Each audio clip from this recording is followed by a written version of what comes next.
বন্ধুসকল, কৃষ্ণা শইকীয়াৰ অন্য এটা ব্লগলৈ আপোনালোকক স্বাগতম জনাইছোঁ। আজি এটি নতুন ভিডিঅ'ৰ সৈতে আপোনালোকৰ মাজলৈ আহিছোঁ আৰু ভিডিঅ'টো আদৰি ল'ব সকলোৱে। আশা কৰোঁ সকলোৰে ভাল আৰু আমাৰো ভাল, ভগৱানে সকলোকে ভালে ৰাখক। আৰু আজি মই বনাই দেখুৱাব খুজিছোঁ আপোনালোকক ঘৰতে কেনেকৈ ধুনীয়াকৈ সহজে ফুল বনাব পাৰি। সেয়াকৈ চাওকচোন, মই এতিয়া বনালোঁ, ধুনীয়াকৈ বনাই আপোনালোকক এয়া দেখুৱাম। বনাই থোৱা ভিডিঅ' আছে মোৰ ওচৰত, মানে এতিয়া আগতীয়াকৈ বনাই আপোনালোকক ফুলপাহ দেখুৱাই দিছোঁ, নহ'লে আকৌ আপোনালোকে চাবলৈ মন নাযাবও পাৰে নহয় ভিডিঅ'টো, সেইকাৰণে ফুলপাহ দেখুৱাই দিছোঁ আৰু কেনেকৈ বনাইছোঁ ভিডিঅ'টো আপোনালোকক দেখুৱাইছোঁ। এইফালে কেইখনমান আৰ্ট পেপাৰ লৈছোঁ আৰু বেলেগ বেলেগ কালাৰৰ, আৰু এখন কেঁচি লৈছোঁ, এটা আঠা লৈছোঁ আৰু এটা পেন লৈছোঁ। চাই থাককচোন কেনেকৈ বনাওঁ।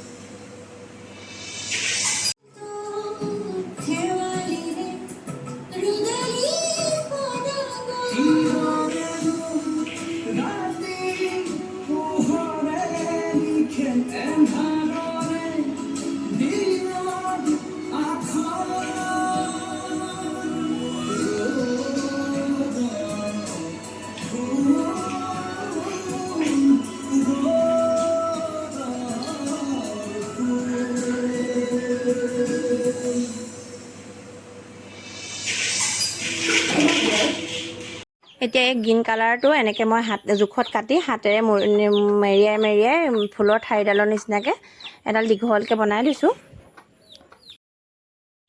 একেটা প্ৰচেছতে মই কেইবাডালো মাৰি এনেকৈ বনাই লৈছোঁ। মোক যেইডাল মাৰি লাগে তেনেকৈ মাৰি নিচিনাকৈ বনাই লৈছোঁ আৰু শেষত আঠাটো লগাই মাৰিডাল সম্পূৰ্ণ কৰি লৈছোঁ। এতিয়া এই ৰেড কালাৰৰ পেপাৰখনৰ পৰা মই ধুনীয়াকৈ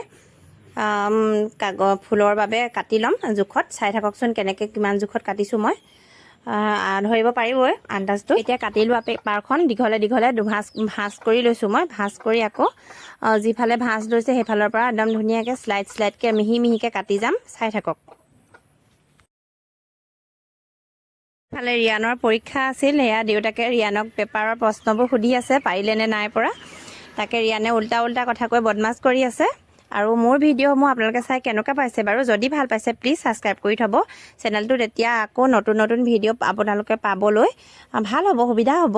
এতিয়া এনেকৈ ধুনীয়াকৈ মিহি মিহিকৈ কাটি মই গোটেইখন পেপাৰ কমপ্লিট কৰি ল'লোঁ, মানে কাটি লোৱা পেপাৰখন কমপ্লিট কৰি ল'লোঁ। ফুলৰ জোখত যি পাহ ফুলৰ বাবে মই কাটিম এনেকৈ আৰু এপাহ কাটি লৈছোঁ, আপোনালোকক দেখুৱাইছোঁ। চাই থাককচোন, এনেকৈ আপোনালোকেও কাটিব, বনাই চাবচোন বাৰু। এতিয়া মিহি মিহিকৈ কাটি লোৱাৰ পিছত পেন এটা লৈ মই, আপুনি দেখিছে ভিডিঅ'টোত কেনেকৈ এনেকৈ ফুলপাহ মানে ধুনীয়াকৈ ঘূৰি থাকিবলৈ, ফুলপাহৰ শ্বেপটো ধুনীয়া হ'বলৈ এনেকৈ ঘূৰাই ঘূৰাই দিছোঁ পাহিবিলাক। তেনেকৈ আপোনালোকেও কৰি যাব আৰু সম্পূৰ্ণকৈ তেনেকৈ সকলোবোৰ ধুনীয়াকৈ পাহি ঘূৰাই ঘূৰাই লৈছোঁ, ভাঁজ দি লৈছোঁ মই ঘূৰ খাই থাকিবলৈ। এতিয়া ভাঁজ দি লোৱা পেপাৰখনৰ কথা কৈছিলোঁ মই, দুভাঁজ কৰি। এতিয়া এনেকৈ এটা ছাইডে আঠা লগাই লৈছোঁ আৰু মেল খাই নাযাবলৈ, আৰু আকৌ জপাই দিছোঁ আঠা লগাই, আকৌ আঠা লগাই এনেকৈ জপাই ধুনীয়াকৈ নুৰিয়াই দেখিছে ফুলৰ শ্বেপটো আহিয়ে গৈছে, বুজি পাইছে। এনেকৈ কৰি গৈছোঁ আৰু ফুলপাহ হৈ গৈছে, আৰু শেষত আকৌ আঠা অকণ লগাই ধুনীয়াকৈ ফুলপাহ সম্পূৰ্ণ কৰি পেলাইছোঁ।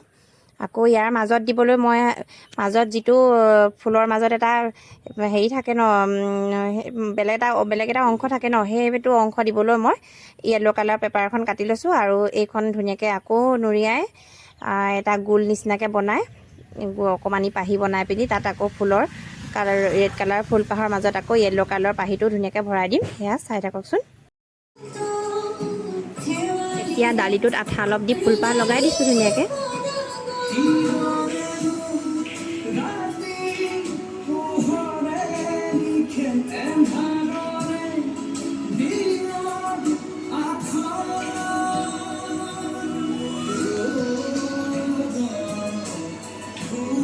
এতিয়া আগৰ দৰে অন্য এখন পেপাৰ লৈ, পিংক কালাৰ এটা পেপাৰ এখন লৈ মই আকৌ ধুনীয়াকৈ মিহি মিহিকৈ শ্লাইডকৈ আগতে দেখুওৱাৰ নিচিনাকৈ বনাইছোঁ, কিন্তু এইবাৰ পদ্ধতিটো অলপ বেলেগ হ'ব দেই। এতিয়া পদ্ধতিটো একেই আছে, কিন্তু ইয়াৰ পিছত অলপ বেলেগ পদ্ধতি হ'ব। এতিয়া শ্লাইডকৈ কৰি লোৱা পেপাৰখন মই মাজতে ভাঁজ দি লোৱাটো লুটিয়াই দিম, মানে ঘূৰাই দিম। ঘূৰাই আকৌ উল্টা পাকেহে আঠা লগাম। অথনিটো চিধাকৈ আঠা লগাইছিলোঁ, এইটো উল্টাকৈ আঠা লগাম। তেতিয়া পাহিটো ফুলি ফুলি থাকিব, মানে ওপৰলৈ মুকৰি কৰি পেটটো মানে পেটুৱা পেটুৱা হৈ থাকিব বুলি ক'ব পাৰি আৰু আমাৰ খাস গাঁৱলীয়া ভাষাত। ফুলি ফুলি থাকিব, তেতিয়া বেছি ভাল লাগিব দেখি, মানে এইটো ডিজাইনটো বেলেগ হ'ব।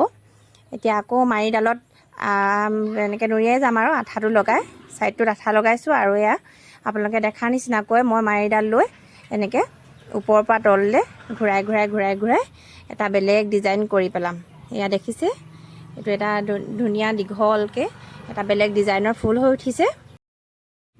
মই একেবাৰে থলুৱা ভাষাত আপোনালোকক কথাবোৰ ক'বলৈ চেষ্টা কৰিছোঁ যাতে আপোনালোকে বুজি পায়, আৰু মই বুজাব পাৰিছোঁ নে নাই পৰা নাজানো। ভিডিঅ'টো চাই যদি ভাল পায় প্লিজ ছাবস্ক্ৰাইব কৰি দিব, আৰু লাইক কৰিব, ফ'ল' কৰিব, শ্বেয়াৰ কৰি দিব। আৰু এয়া মই তেনেদৰে এগালমান বনাই লৈছোঁ, এগালমান মানে 5 পাহ বনাই লৈছোঁ। আৰু এতিয়া গ্ৰীণ কালাৰলৈ আকৌ আহি গৈছোঁ, আৰু মিহি মিহিকৈ ধুনীয়া ধুনীয়াকৈ পাতৰ কাৰণে বনাইছোঁ। দেখিছে আৰু কেনেকৈ বনাম গম পাইছে, আৰু পাতটো সকলোৱে জানেই, ধুনীয়াকৈ কাটি দিব মই দেখুওৱাৰ নিচিনাকৈ হৈ যাব।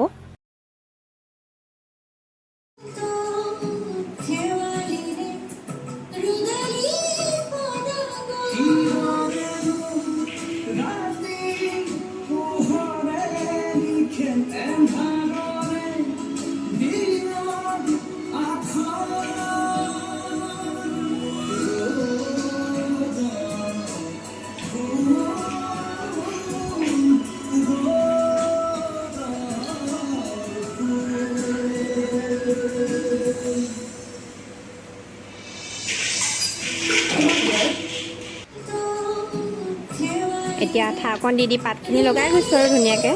এয়া ধুনীয়া, ভাল লাগিছেনে বাৰু?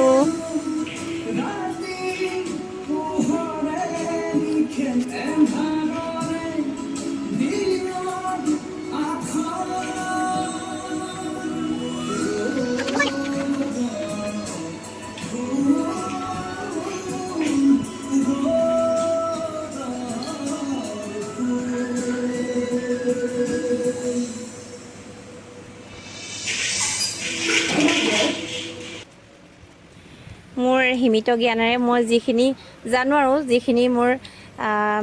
যিখিনি মানে কাম জানো আৰু সেইখিনিকে আপোনালোকৰ লগত শ্বেয়াৰ কৰিছোঁ। প্লিজ বেয়াকৈ নক'ব একো। বজাৰত কিনিবলৈ পোৱা ফুলটোতকৈ কেতিয়াবা নিজে বনাই ঘৰখন সজালে বেছি ভাল লাগে। নিজে বনোৱা বস্তুৰে যদি, নিজে ডেক'ৰেট কৰা বস্তুৰে যদি ঘৰখন সজাবলৈ পাওঁ তেতিয়া আৰু বেছি ভাল লাগে ন?